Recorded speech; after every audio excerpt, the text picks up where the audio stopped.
Welcome to the Ad Nauseam podcast, where classical gourmands everywhere can finally get their fill. Join us for a delectable discussion of Greco-Roman civilization stretching from the Minoans and Mycenaeans through the Renaissance and right down to the present. And now, ladies and gentlemen, here are your hosts, Dr. David Noe and Dr. Jeff Winkle. Ready? Welcome, listeners, to episode 50 of the Ad Nauseam podcast. Episode 50. Amazing. That's our golden anniversary. It is. Almost a full year now we've been doing this. You should give me a box of Twinkies or something to celebrate. I'll see what I have in my trunk. Okay. I haven't cleaned out that trunk in ages. You got any huggable portions in there?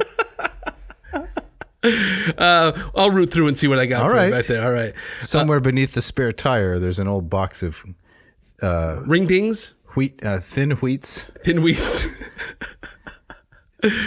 I'll see what I can pull out of the trunk. Man, today we're talking about Aristophanes today. Yes, we are. Yeah, doing Athenian Old Comedy. Mm-hmm. I'm excited about it. In particular, we're talking about Aristophanes Frogs. Right.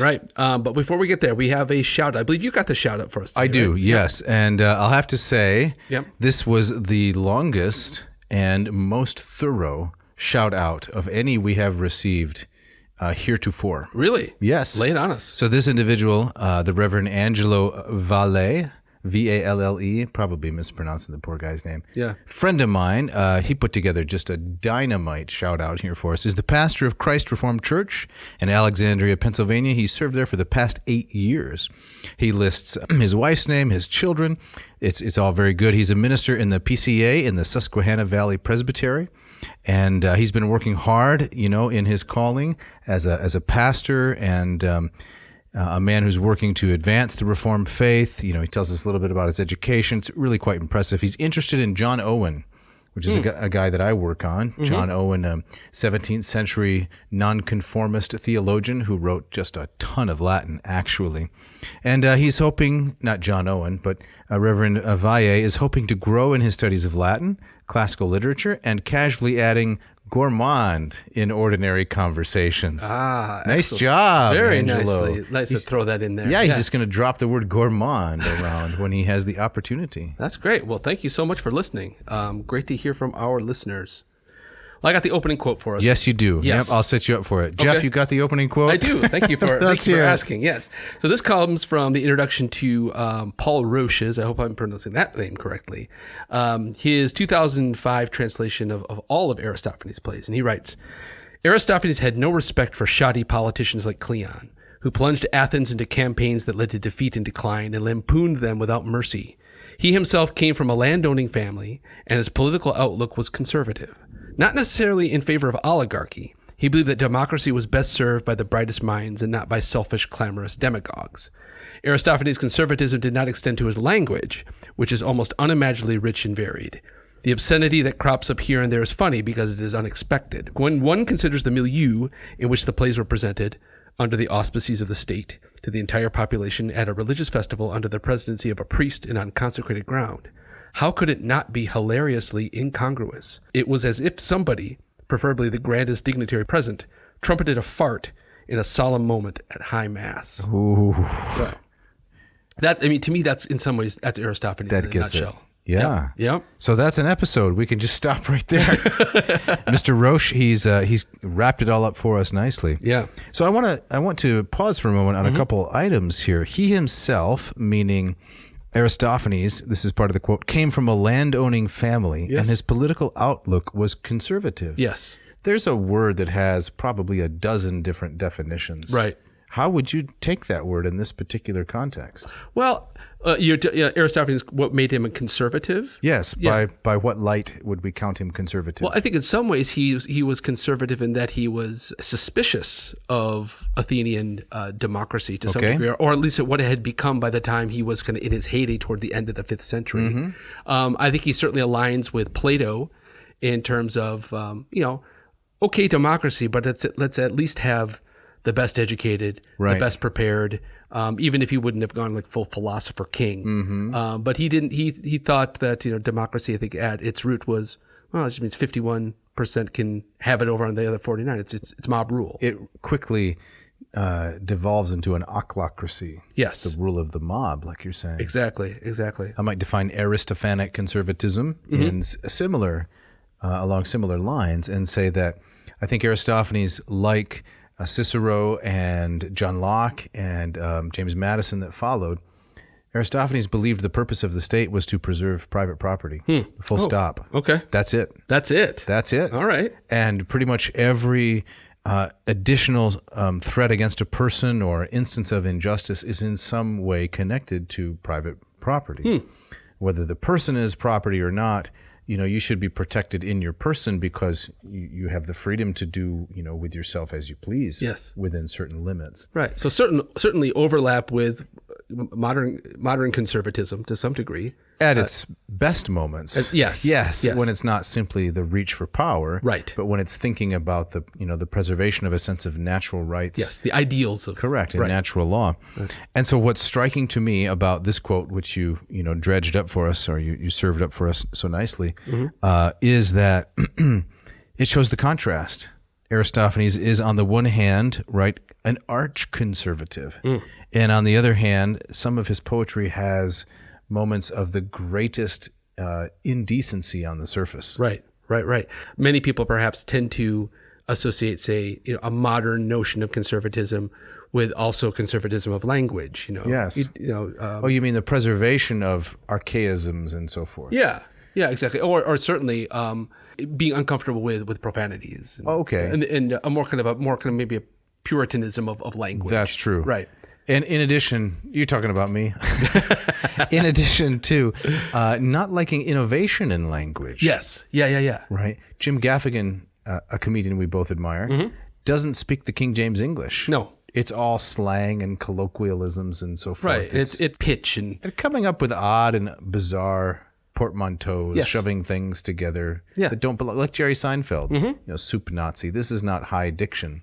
Right. But Aristophanes, politically very conservative, and there's just endless verbal fireworks in his plays. So, like I said last week when we were getting ready to do this episode, I don't like to really work blue. So this is going to be a little bit of a stretch for me, but I admire Aristophanes. I do too. He's a genius. He's a genius and phenomenally brave. Kind of that pulling no punches. The fact that he was not only caustically mocking the politicians of his day, but it's very likely that these politicians were sitting in the front row of the theater as he did it to their faces. They could laugh at themselves a little bit, but he was not sparing anybody. No, and he did get in trouble. And there's a lot, of course, that we don't know about him, but it does seem at the end of the day, he was untouchable. Yeah, I think that the first fine he incurred is that he used to buy whoopee cushions at the dollar store by the case. Yeah. And I think they just raised the price on him arbitrarily. They did. Just right off the top. Right, exactly. So there was way too many drachma. Exactly. He had to take his business elsewhere. That's right. He was deflated, you might say. Oh, man. Yes. All right, so what are we giving the audience today? That was a pretty long wind-up, wasn't it? Okay. So, I think the careful listener will already know what's in store for them. But we're going to talk about old comedy. We're going to talk about Aristophanes, how he's really, he is the only representative of Athenian Old Comedy whose work survives. Yes. And we have names, if I'm interrupt. Yeah, and names of others. In fragments. Right. But Plato mentions a bunch of them, but we don't have any actual plays. But a number of 11 plays of Aristophanes survive. So we're going to talk a little bit briefly about old comedy and its place in the 5th century, but then we're going to get down to brass tacks, as they say, and talk about the Frogs, which is my favorite of his plays. For me, it's right up there with the Clouds. That's my close too. Or Clouds. Yes. Okay. Yep. So who was Aristophanes, Dr. Winkle? Well, we don't know a ton about him. In fact, Roche mentions that he was came from a landowning family, so he was elite. So in terms, probably some of his suspicion of democracy was probably also rooted in wanting to kind of, hold on to family power. Should other people be able to take his property without his permission? Right. No, of course. Get off my lawn. Right. That's right. We know that he rubbed elbows with Plato and Socrates. I believe he shows up in Plato's Symposium. He is there. Yeah. He's hilarious in the Symposium. Right. So he as we might expect. He wasn't like, you hear about some kind of comedians who they have a stage persona and then off the stage they're just, shy and we're talking about you here. No, not at all. I'm the life of the party all the time. So born in 446. Yes. So it means right in the middle of kind of the high point of Pericles in Athens. Yes. Yep. The Pentakontaiteia, the 50-year stretch before the plague hit. Right. And he lived to 386. So how old is that? 60 years. 60 years. Yeah. Not a long life by contemporary standards, but filled with literary brilliance. Right. And so, I mean, his chronology overlaps with, kind of roughly Sophocles and Euripides. Well, that's germane to the play we'll be talking about today. And so he was writing most of his plays during the Peloponnesian War, what we call the Peloponnesian War. And a lot of them have a very anti-war bent to them. Definitely. Frogs is not one of these. But we're going to talk about that later. A little bit, aren't we? Yeah. About some of the politics of Aristophanes, right? You might say, right. And so we'll return to this question of kind of what does it mean for him to be a conservative. Yep. And he was influential as well, right?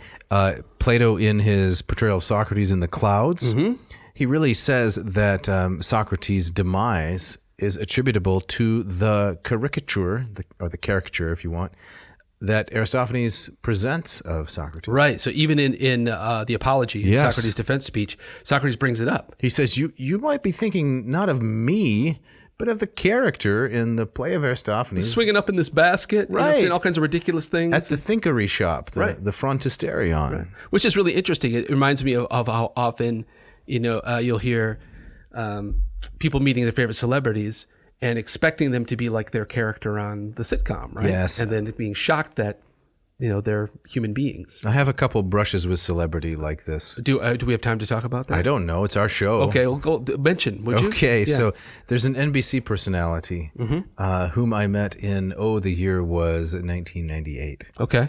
And it was in Iowa during the political season. Yes. And this NBC personality now is big time. Okay. This is before she wasn't big time then. Okay. She's pretty big. But she walked up to the place where I was, purveying, promoting political things. And she told me her name. And I had no idea who she was. She said, I'm so-and-so. I said, that's great. I'm so-and-so. She said, no, you don't understand. I'm so-and-so. I said, well, I'm still the person I was last. I had no idea. What? Can we say this person's name? I don't think so. No? Okay. No. Oh, wow. But the bird is associated with Hera. I'll say that much. The bird is associated with... Yeah. Okay. So it's an NBC personality. Gotcha. Yeah. Interesting. So I once crossed the street next to David Schwimmer. Oh, from Ross Friends. from Friends. Yes. Right. Yeah. Tiny. That's all I'll say about him. Not a big man. Not a big man. I'm guessing He's diminished in your eyes. I think if you saw probably his stats online, they'd probably been inflated a little bit. I think I did. Somebody once told him that he was listed as 6 foot. Not a chance. Not a chance. No, 5'4", 5'4" in heels. Wow. Yeah. Was he wearing heels at the time? I don't know. But I was walking across Michigan Avenue in Chicago and looked to my left, and there's Ross. Yeah. So, Interesting. Yeah. Interesting. That's apropos of pretty much nothing. Well, there is going to be some costume changes later on in this episode. Thank you for You're tying welcome that together. if they pay attention. 11 surviving plays. Here are some of the titles. The Acarnians, which means the charcoal makers. Yep. That's one of my favorites. Which he came out with. He was 21. 21. Incredible. Youngin. Yep. At 21, I was eating a bag of Doritos.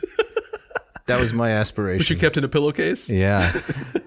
That's a reference to another episode. Right. The Knights, right? The Clouds, the Wasps. The Wasps is, like many of his, about the litigious nature of Athenian society. Yes. They were always suing each other for the silliest things, and he pilloried them. Right. Have you sued anyone lately? I've never sued anyone ever. Really? Never. There's still time. Okay. Then The Peace, right? Which Yep. was about peace with Sparta, which he hoped to, encourage. The Birds, which is a philosophical and utopian. Cloud cuckoo land. That's right. Yeah. Some unpronounceable Greek sounds in that play. Yeah. The Lysistrata or the Lysistrata, women feature large in that one. Yes, they do. Yep. The Thesmophoria Zeusai. Which is almost as fun to say as what's an go. Yeah. The Frogs, which we're going to deal with today. The Ecclesia Zeusai. Which I admit I've never read. Nope. And Wealth is the last one. Which is Plutos. we think is probably his last play. Okay. Yep. So where, Jeff, did Old Comedy come from? Well, it's like tragedy. Its origins are a bit shadowy. When you go back that far, you're dealing with kind of rumor and foggy tradition. Yeah. But the idea is that it probably developed out of what the Greeks called the komos, Okay. which was kind of a loud, drunken song, and it developed into kind of loud, drunken songs which told a story, and then over time it kind of developed into alongside of tragedy, alongside of kind of straight drama. As kind of a side stage to tragedy, and then it became really popular and had its own festivals and its own contests. Seems like a little bit of a just so story. Yeah, exactly right. So How the tiger got its stripes, right, how the zebra got its tail, something like that. right. I think that you think about tragedy as we think tragedy had its roots in the dithyramb. This hymn sung to Dionysus, and then it kind of the chorus grows, and then actor steps out, and it grows from there. I think maybe we can't connect all the dots, but there's probably some truth to comedy kind of beginning in a kind of loud, boisterous performance, and then taking on a life of its own. Who knows? Yep. That's the komos. Yep. Aristotle, whom I like to call, as everyone knows, the best biologist who ever talked about literature, Yes. says that comedy represents men and women as worse than they are in real life. Yes. The tragedy is higher, comedy's lower. Right. If you throw Euripides into that mix, I might quibble with that a little bit. Okay, quibble. Go ahead. Well, Do some quibbling. I think Euripides, I think Aristotle would agree, doesn't always show men better than they are. I think when Aristotle wrote that, he was probably thinking of Sophocles. Okay. But I think that there's a broad truth to that. Have you seen this internet genre of people are amazing epic fails when they're shoved together? No, I have not seen this. Oh, this is great. Really? It's comedy and tragedy, I realize now. Yeah. So the first clip is someone doing 3 flips on a motocross bicycle and hitting a perfect landing. Yeah. People are amazing. That's tragedy. Nobody could ever do that. Right. And then the next clip is someone attempting it and falling flat on his face, with potential for great personal injury. I see. So they're just shoved right together. That sounds very. That sounds it's a juxtaposition. Right up my alley. Yes. Yeah. Okay. Yeah. So where were these comedies performed? Again, we don't know a lot about their origins, but eventually it developed to the point where they became so popular they got their own festival, the Lanaya. Okay. And so to win as the best comedian at the Lanaya was analogous to being the best tragedian at the Dionysia. Okay. Kind of the Olympics of the Lanaya was like the Olympics of comedy. And so Aristophanes made his name there. Wow. Yep. So the chorus. We got to talk a little bit about the chorus. I didn't cut you off, did I? No. I'm happy to do that. Yeah. The chorus in tragedy is usually made up of the elders, hoi gerontes, right? The wise men of the polis, Yes. who give advice on a number of different things, as in, say, Oedipus Rex. They counsel at the end of the play. They tell Oedipus as he's on his way out of Thebes. They tell him, don't count your life happy until it's finished, because the gods can pull the rug out from underneath you. Oh, that's helpful, very helpful. That's exactly what Oedipus wants to hear in this moment, right?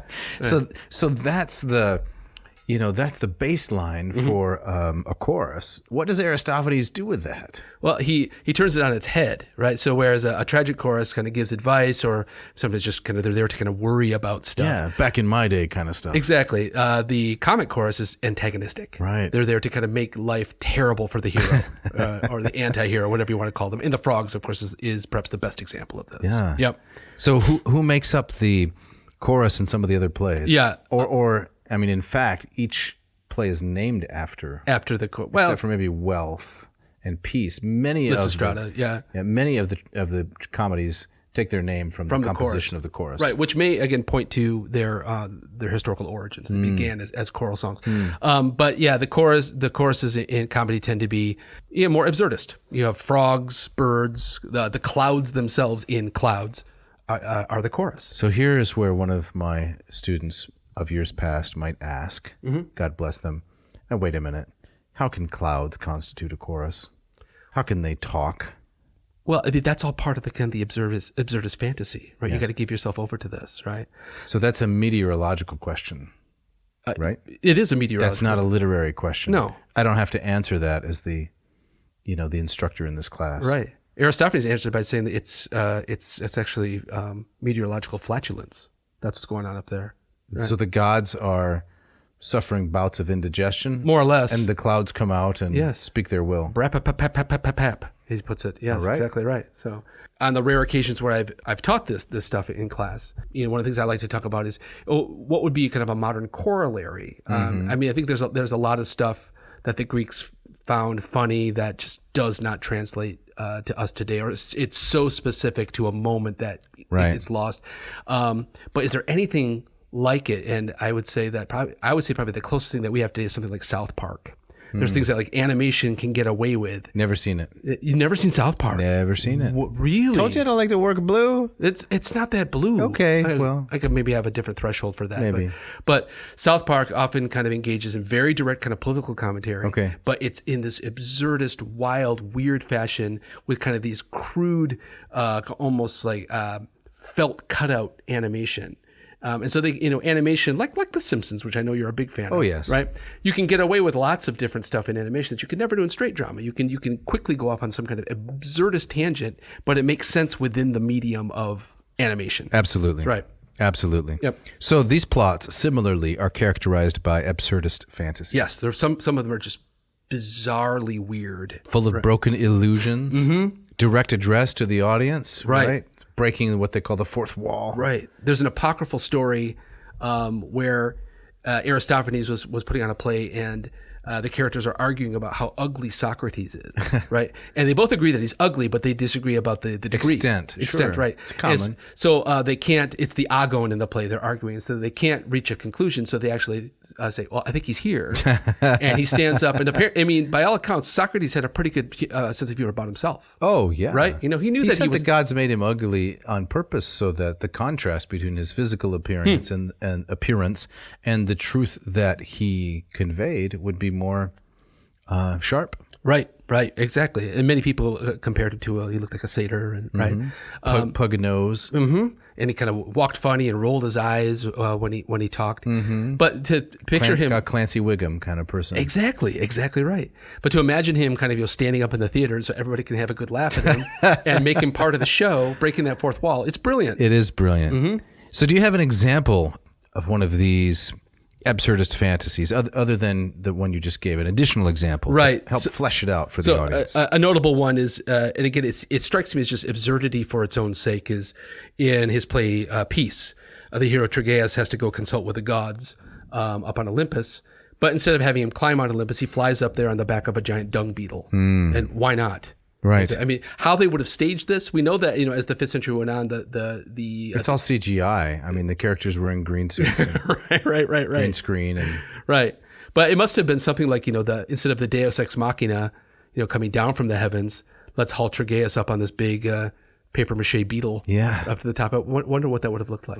It must have been just bizarre, incredible. Yep. Kind of like the antics that are staged at a rock concert. Are you thinking of something specific? Like what? Didn't Peter Frampton used to release like a pink pig? A pink pig, yes, the big inflatable like pig. Right. Those, shooting people out of cannons. Yeah. Pyrotechnic stuff, Yeah. I understand Mr. Frampton's quite a guitarist. I don't know, but he is, yes. If you can't carry it just on the basis of your musicianship, you lard a lot of special effects in. Is that right? I think so. Well, to my mind is that I'm probably going to lose a lot of fans here, but my stance is that if you have to have backup dancers, you're probably not that much you're not worth listening to. Yeah, and you should know, listener, that Dr. Winkle maintains in each of our private conversations that his taste is impeccable. It is impeccable. I like about 5 songs total. Yes. Yeah. I can tell you sometime what his least favorite songs are. That's a topic for Those are another the day. ones I happen to like. All right, so he sends up, Aristophanes does, prominent men in Athenian society, no civic figure, no class, no occupation, not even the Athenian populace as a whole was safe from this kind of vicious attack. Which I love, right? I think there's something to kind of this idea that one measure of how free a society is how free their comedy is. Like, okay. What can you laugh at? What can't you laugh at? Well, this is a theme that has come out in the last couple of years, actually, of political conflict in this country. Sure. In the United States, and that is some of the individuals that you would never have thought would be conservative or traditional in any way, and they're still probably not, have nevertheless been saying, look, in order to practice our craft as comedians, we need to be able to make fun of everybody. Yes. Sacred cows on the left, sacred cows on the right. Yeah. Nobody can be off limits. Right. I'm deeply sympathetic to that. As am I. There was kind of this idea floating around that comedy should always punch up, as they say, right? What does that mean? That means that you aim your comedy at those with power and privilege and wealth, right? It should never punch down, which I totally disagree with. A comedy should punch in all directions, which I think is just another way of saying It's like a multi-purpose puncher. Exactly right. Some kind of a spinning machine with boxing gloves on it. Right. So I am no targets are safe. No, exactly. I'm more or less kind of a free speech absolutist, and so I think that applies to comedy as well. And so I think that's one of the reasons I love Aristophanes so much is that we've talked about. Both on the podcast and not the podcast, is that we're not here to kind of idealize ancient Athens as some kind of golden age to return to. No, but there is something remarkable about, like in this case, the political freedom. Yes, that was there. And if you love freedom and you love free expression, this was a uniquely. I know people will say, "Well, it only applied to land-owning males." Yeah. Okay, that's true. Yeah. But still, it was extensive in that category. And he's aiming his canon at privileged land-owning males. Right. He does not spare members of his own class. So I would argue to some extent that I think Aristophanic comedy is a much freer comedy than we have in America today. Well, maybe that's a gap you can fill there, Winkle. Oh, man. No, not my job. Okay. I'm just here to complain about it. All right. Yeah. So that's the setup, right? That's the setup. The last item is the transition to middle comedy and then new comedy. Yeah. So we have names like Menander, which is, I think, in some ways in middle comedy the only name. Well, there's Diphilus. There's two guys, Menander and Diphilus.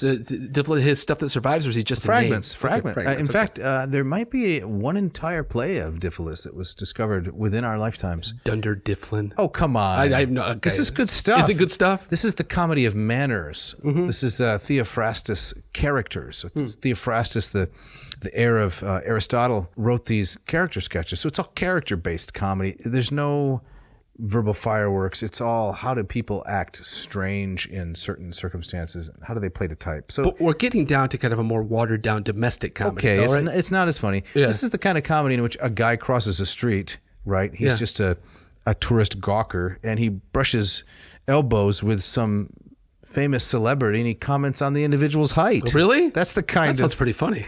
That's the kind of I'd watch that. Psychological comedy of manners. But it's very different than Aristophanes. Very different. We'll do an episode on Menander at some point. There's no way that an Aristophanes would have kept his head connected to his body in Rome. If he was going to, imagine him doing this to Nero. Oh, right. Lucan, was apparently of forced into suicide for much less than this. Right. Petronius too. Yeah, Seneca as well. Yep. Right. So that's we've set the stage now. We're going to get right down to the nitty-gritty, aren't we? Yes. We're going to do this after the break. That's right, Jeff. It's coming up after the break.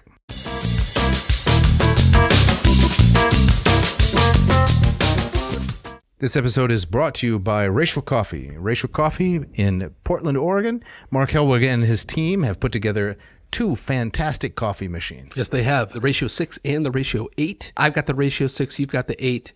It makes every morning for me a pleasure. I love the coffee that comes out of those things. It's a beautiful work of art. It's beautiful to look at, and the coffee is second to none. Yeah. So tell us a little bit about your morning coffee ritual, Jeff. Take us through it for our listeners. So I usually try. I think we've disagreed about this. I usually try to have the coffee ready to go the night before. Yes. Yeah. Your purist bona fides are a little bit in doubt. I know. So most people would say you grind the beans right at the moment. Grind them right at the moment. I don't do that, but the machine compensates for any downfall there.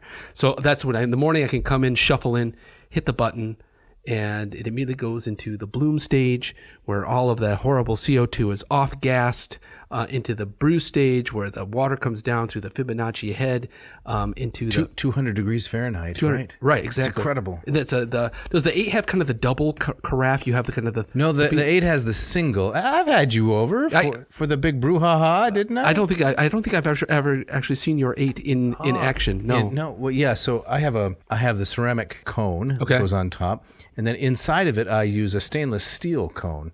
So the Ratio 8 comes with a borosilicate hand-blown glass carafe. Yes. But I've quickly replaced it with a Ratio issue stainless steel carafe like you have. Yes. Right? Yeah, so then you have the ceramic portion on the top that holds the cone, and that's where the coffee comes down through. Gotcha. Yeah. Do you use a paper cone? I use a paper cone. Okay. So I will graduate to the big leagues one of these days. Well, yeah.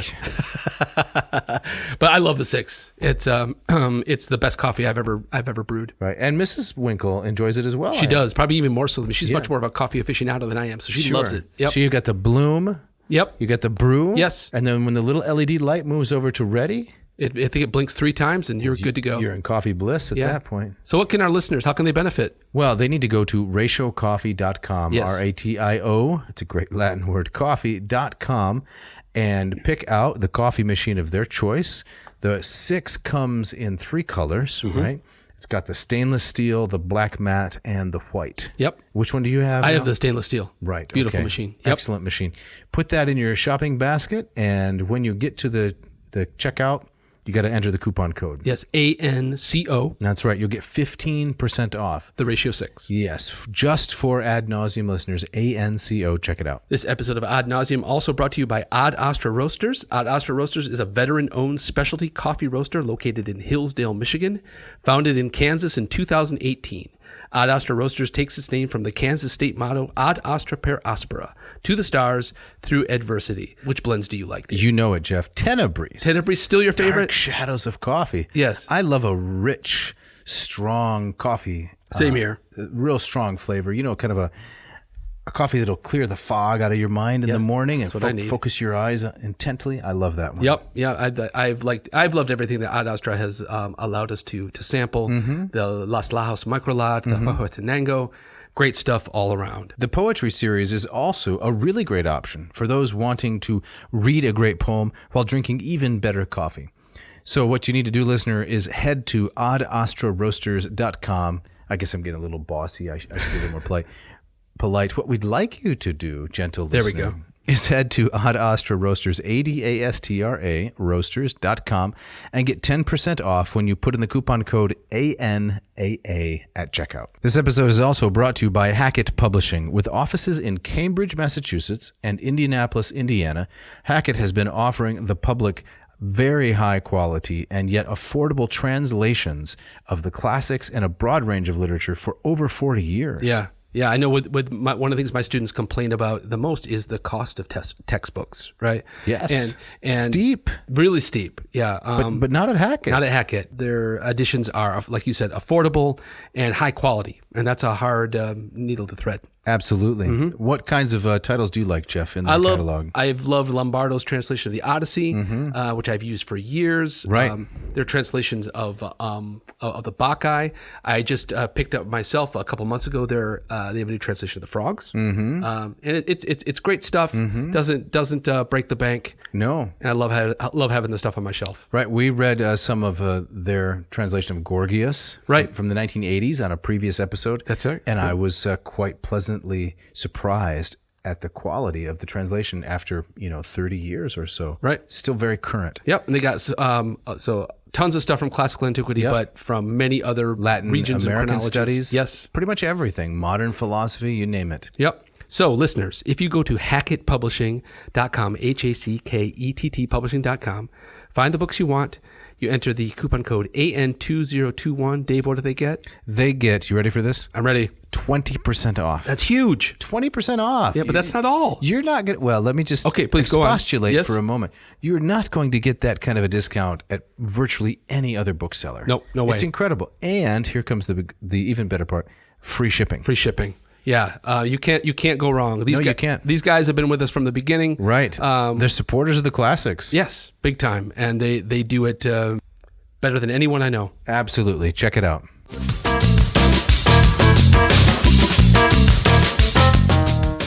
All right, Jeff, as we get back into it now after the break, we're ready to read some Aristophanes. Yes. In Greek and in Latin. That's right. In Latin? Did I say Greek and Latin? That's right. No. In Greek and English. Greek and English. Yes, breathe easy, audience. Right. So yeah, we're talking about the frogs. And you're laughing even before we get started. I know, exactly. This is great stuff. So this is a play that Aristophanes produced in 405 BC. 405. So this was Go ahead. Yeah, towards the end of his career, we're getting towards the end of the Peloponnesian War. Yes, toward the end of the first modern war, as some people like to call it, right? Yeah. The first time that these two countries, these two city-states, were pitted against each other in just terrible bloodshed and extended slaughter. Yeah, and when this play comes out, things are not going well for Athens. No, they're about to suffer the 30 tyrants. Right, with the next year. Next year. But this, some levity. Before all that goes down. So I love the premise of this. I mean, even the premise of this play makes me laugh. On its own. So the play centers around Dionysus, the god of tragedy, the god of comedy himself. He is disturbed by the quality of tragedy. And the reason that he's upset is that Sophocles and Euripides have just died. And we know that this is true. They died within a few months of each other the previous year in 406. Dionysus says, these guys are gone. Everybody who's left is no good. So he decides, well, I'm a god. I'm going to go down into Hades. And I'm going to bring Euripides back because that's, at least as the play begins, that's his favorite. And so we're talking about the big three here. Yes. It's Aeschylus, Sophocles, and Euripides. Right. So Aeschylus died in, I believe, 456, so a number of years before this. Right. But 50 years on. He's the old guard. He's the old guard, first generation. And then Sophocles and Euripides are contemporaries, and they die very close to one another. Euripides dies a little bit before. Is that what I was trying to remember? Even though Euripides is quite a bit younger than Sophocles, yes, he dies a year before Sophocles, who dies as a very old man. Right. So the play opens with that, with Dionysus and his clever slave, Xanthias. They're on their way down to try to, well, Dionysus doesn't quite know how to get there. He wants to go down into Hades and bring Euripides back because all the other tragedians left applying their trade are terrible. Yeah, and Xanthias is a name that means yellow, basically. So it could be something like pinky, maybe? Pinky. I like that. The color is supposed to just kind of be absurdist, I think. It's just kind of silly. It is. But we also have kind of that classic comic conceit where the hero is a buffoon. Right. And the hero being Dionysus. Right. And the slave, who's got maybe the ridiculous name, is actually the one. He's the wise one. Who knows what's going on. Absolutely. Right. That's a can't miss. It's a great. can't miss setup, right? So we set up scene one here, right? Yep. So we entered Dionysus and Xanthias from one side of the stage, slowly moving toward a door on the other. Dionysus is dressed like Heracles, carrying a club and wearing a lion skin over a bright, frilly yellow cloak. Yes. And wearing tall, delicate leather boots. He is followed by his slave Xanthias, who grunts and plods along, weighed down by a ridiculous number of bags. He notices the crowd and speaks.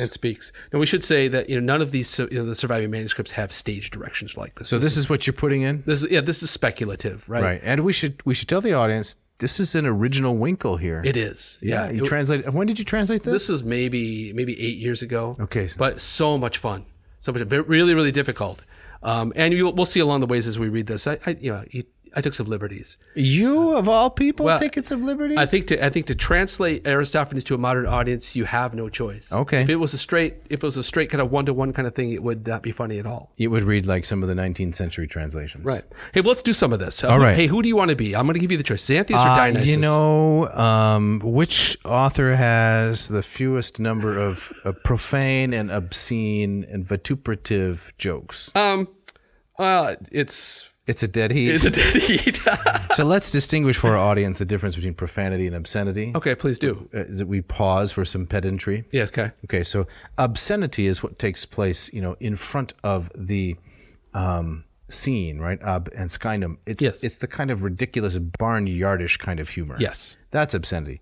Profanity is treating something holy as though it's ridiculous. It takes place in front of the shrine, Right. Profanum. Yes, exactly. So I'm fairly comfortable with obscenity, yes, in controlled doses. Yes. Not quite as comfortable with profanity. Well, what do you make of the idea of Aristophanes treating this god like an idiot? Isn't that profane? Well, I don't mind profaning false gods. Oh, okay, gotcha. I do that all day. All right. But it's swear worth noting by that Zeus, by Jupiter. The very premise that Aristophanes put forward for an ancient Greek would have been considered at least profane on some level. Yeah, that's true, because they really believed in these gods. Yes, they did. Fortunately, I don't, so it doesn't count as profanity. So let's profane away. All right. So you didn't choose a guy. I'll be Xanthias. Please start us off. Holy crap, master! It's an audience. Should I say something?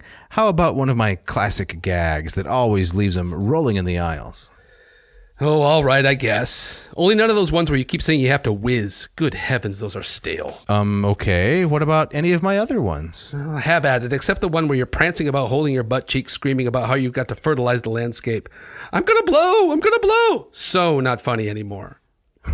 So it's already very juvenile. Yes. From the beginning. So there's a name for this kind of humor. What's the name you're thinking of? Scatological. Scatological, yes. Scatological, that which has to do with the bathroom. Right. And it's my theory that scatological humor is funny at every age. Really? I have yet to meet a person, very young, very old, who doesn't laugh at bodily functions and the noises they make. Yeah, you're talking about men. Yeah, there's plenty of women, I think that. Really? Yes. No, I don't think it chooses a gender. Well, we'll have to disagree about that. Okay. We've been here before. I'm getting deja vu. We've talked about this before. No. So how does Grandma Winkle feel about these things?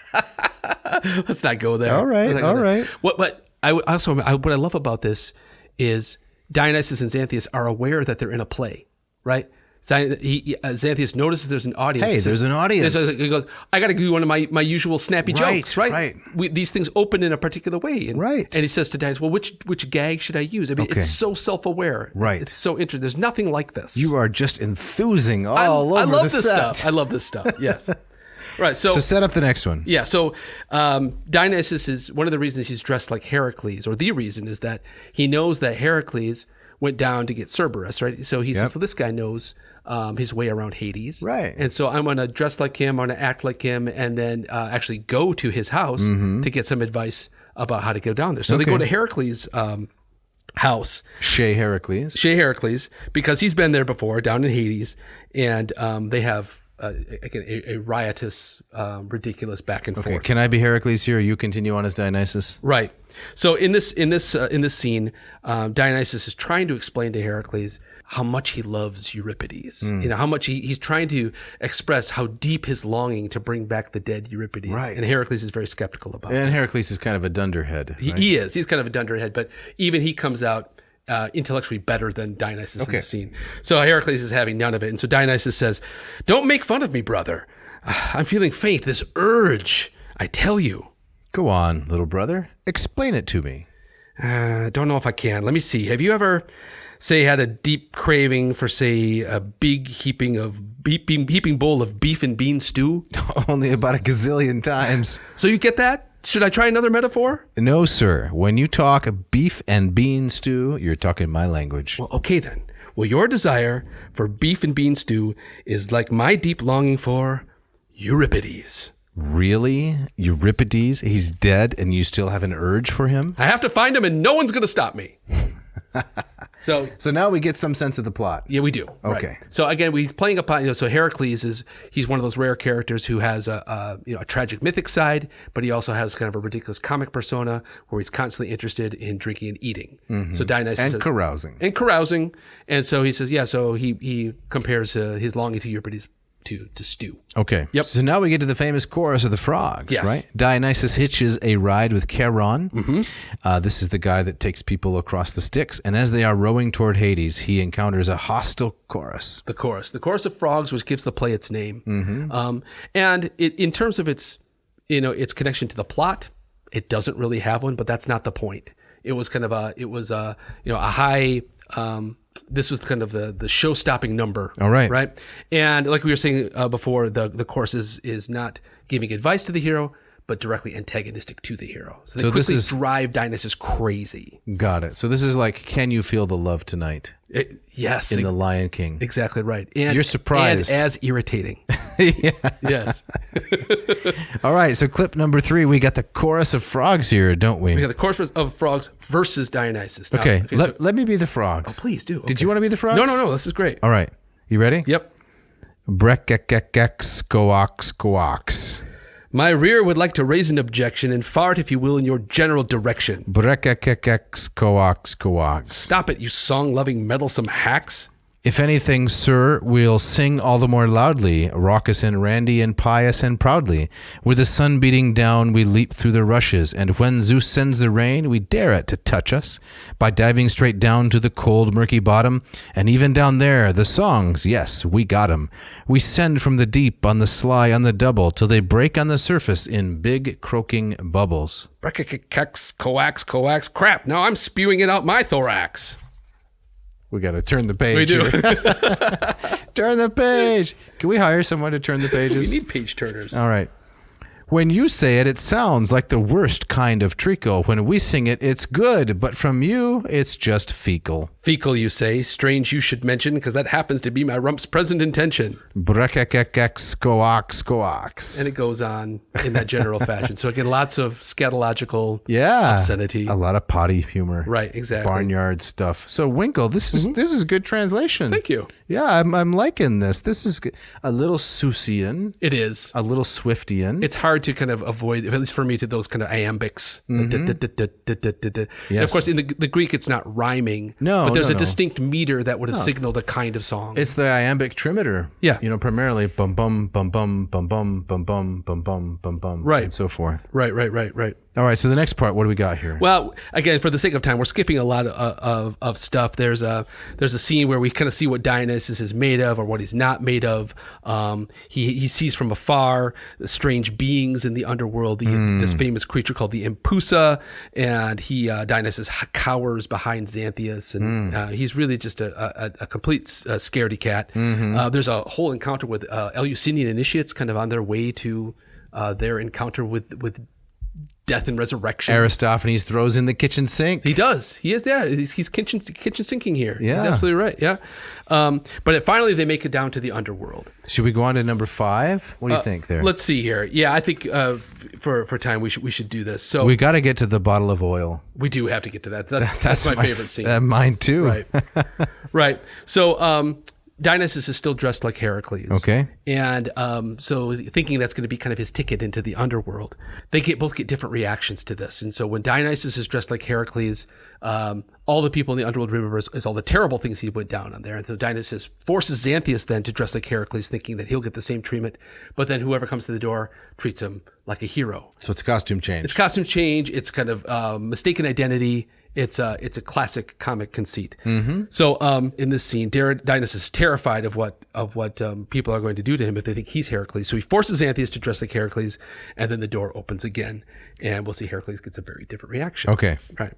So who am I going to be? You're going to be the servant here. Okay. And I'll be Xanthias dressed like Heracles. It's true, Heracles, you've come back. Once the goddess heard that you were in town, she ordered us to bake fresh bread, roast an ox, and brew up 6 pots of beef and bean stew. Oh, and 8 different kinds of pie, too. Come in.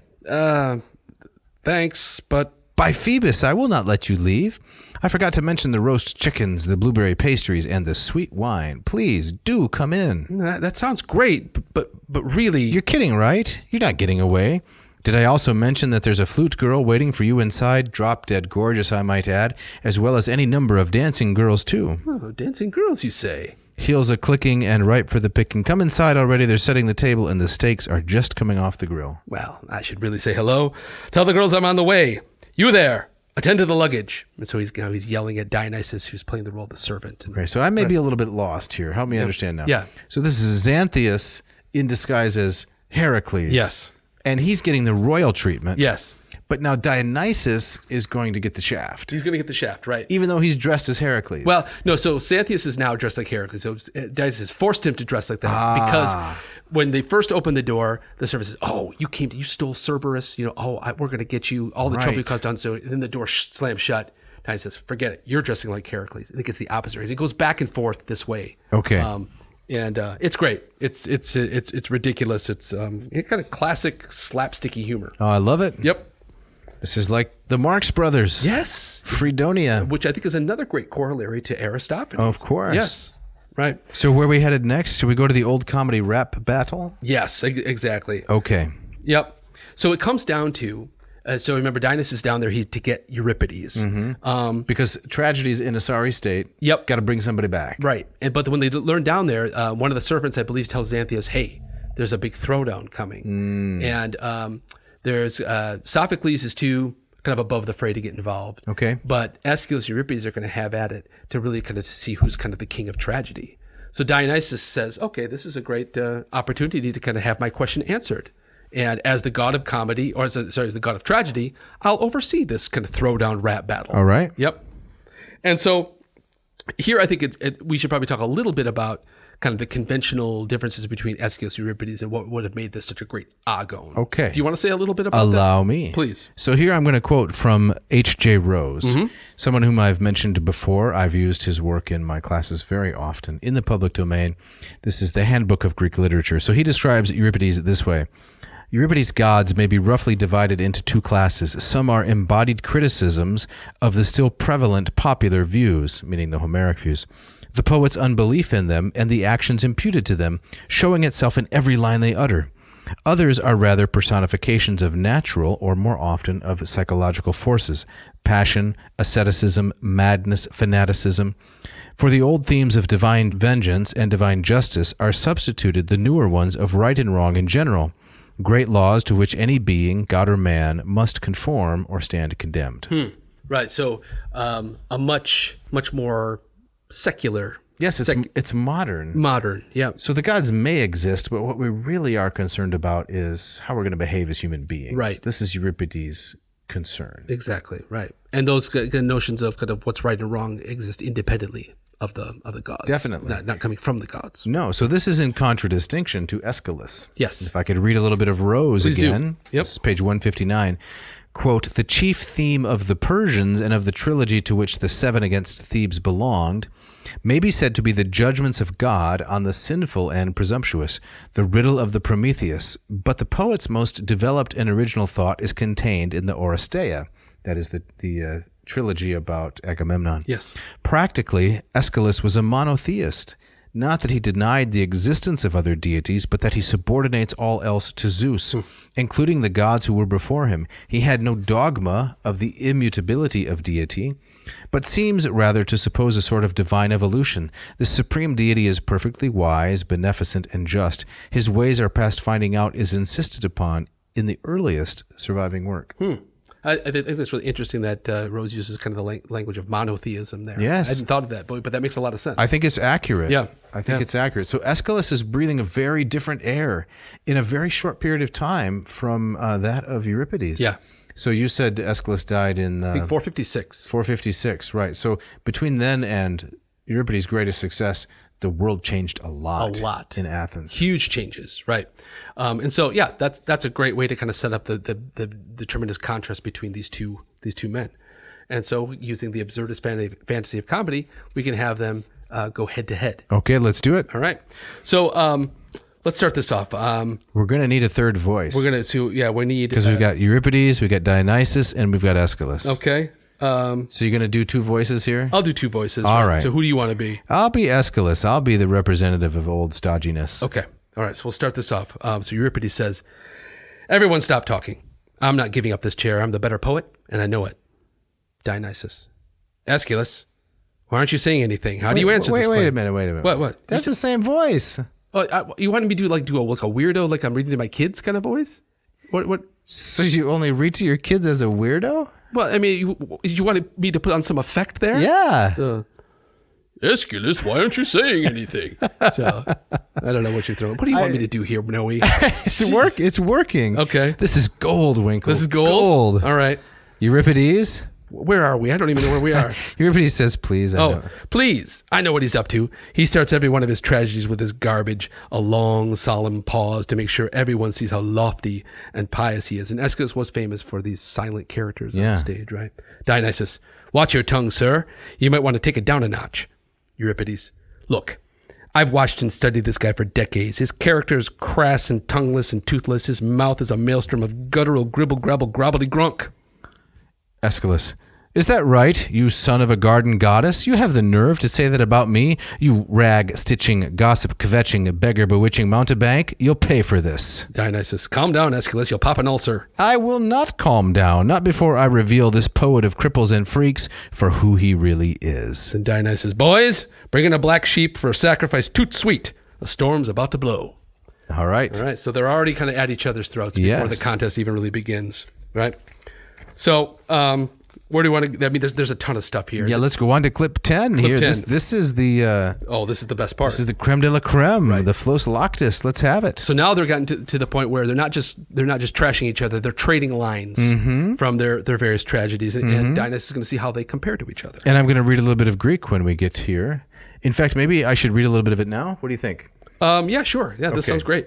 Let's do this. So where are you going to read from? Well, I'm going to read, this is line 1206 and following from Aristophanes. And I'm going to try to imitate the meter to some extent. It's not going to be great, but here goes.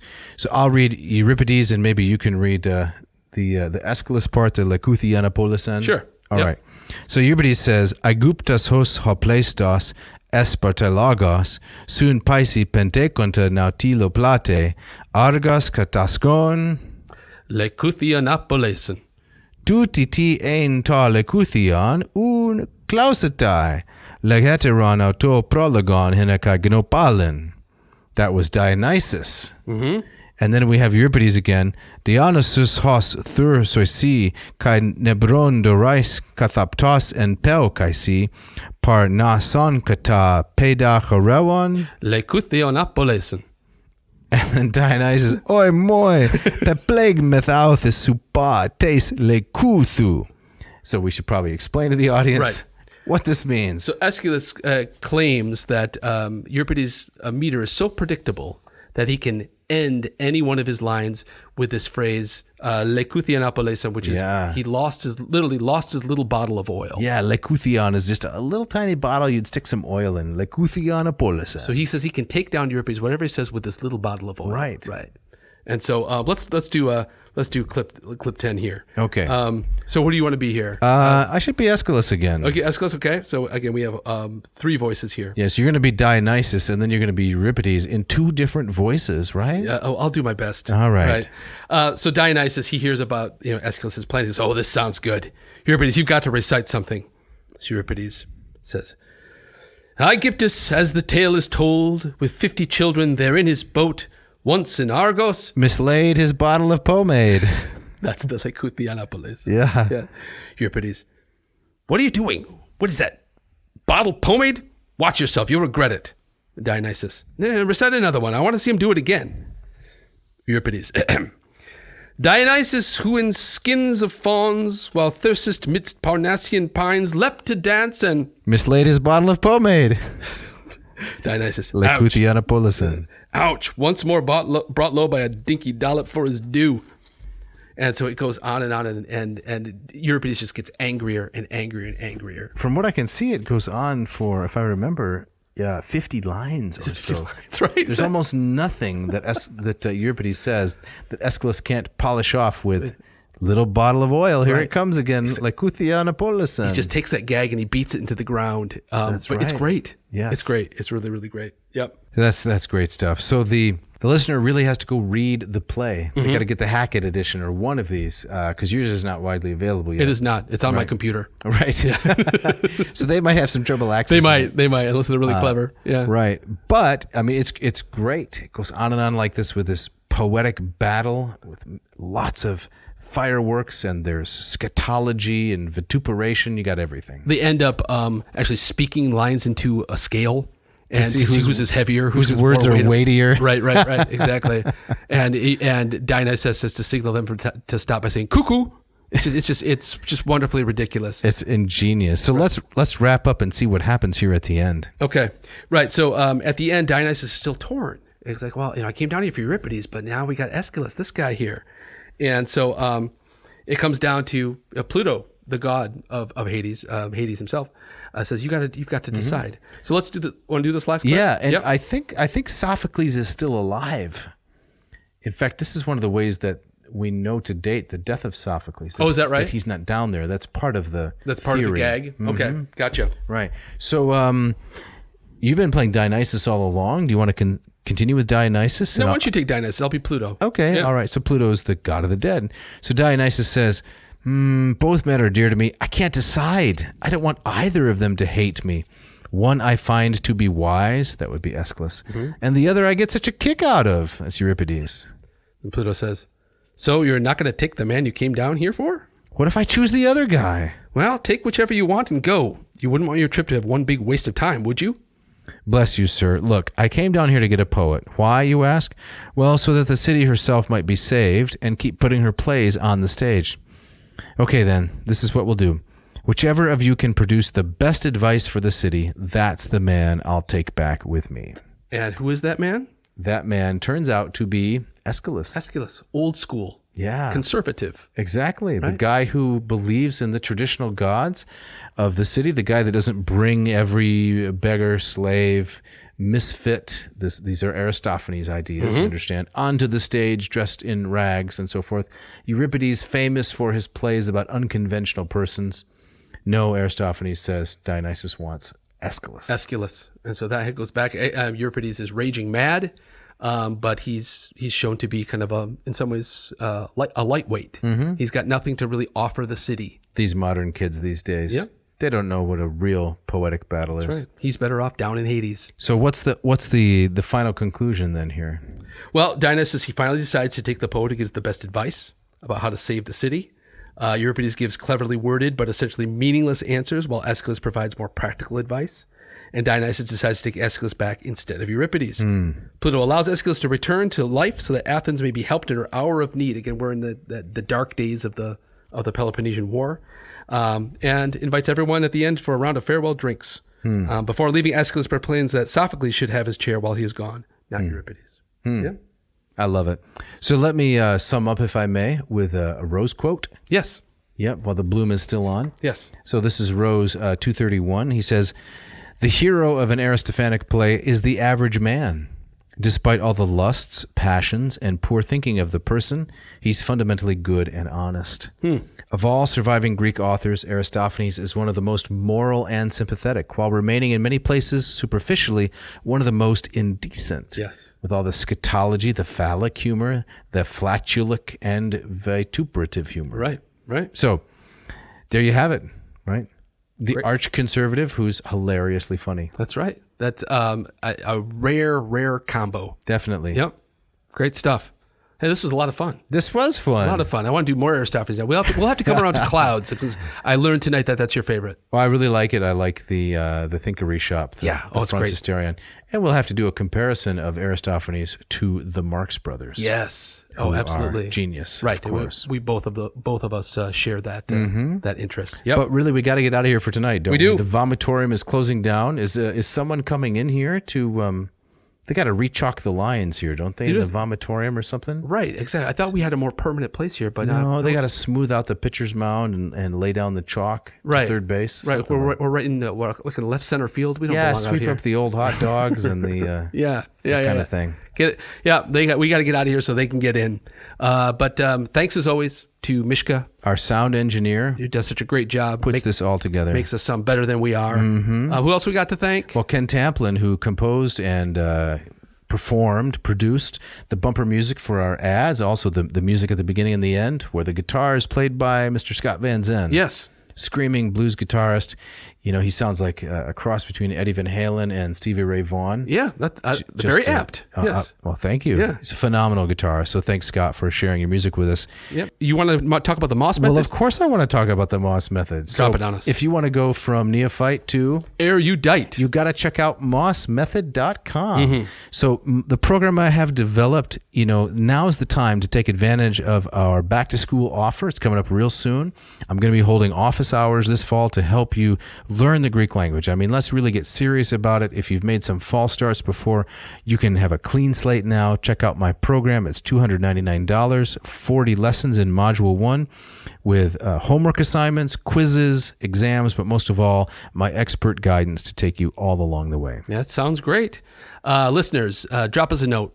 Jeff@adnauseam.com, Dave@adnauseam.com. Don't forget the V. Don't forget the V. We'd love to hear from you. Give us some show ideas. We've gotten so many wonderful responses from you all. It's the best way. If you want to get a shout out, if you want to be mentioned on air, right? Let us know who you are. Give us a little bit of criticism. Yeah. We like to praise more, let's be honest. That's true. Just be frank.